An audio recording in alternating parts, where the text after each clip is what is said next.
Já, Emil, 2-1 á móti IBF hérna heimavelli. Hver þín bara fyrstu viðbrögð eftir leik? Já, bara geggjað að vinna.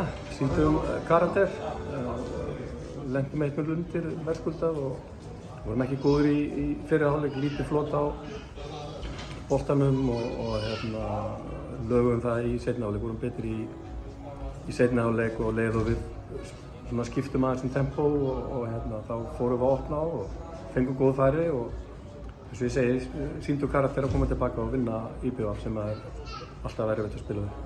Svo segir þetta á svona þetta klassíska leikur tveggja hálfleika, kannski sérstaklega ykkar hálfleik og gerir þrefalda breytingu í hálfleik.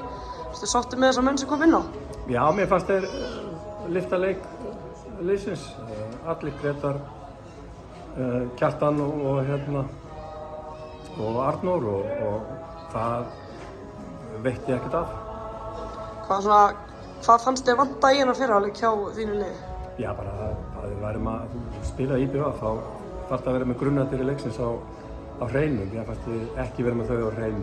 Við reyndar allt í lagi í byrjun en svo var þetta bara allt hægar og hægar og fengum verðskulda á okkur mark í lok fyrri hálfleiks. En eins og ég sagði á að seinni hálfleikur var betri. Þeir eru að fara inn í kór í næsta leik. Hvernig horfir svo leikur við þér? Já, ég meina það er bara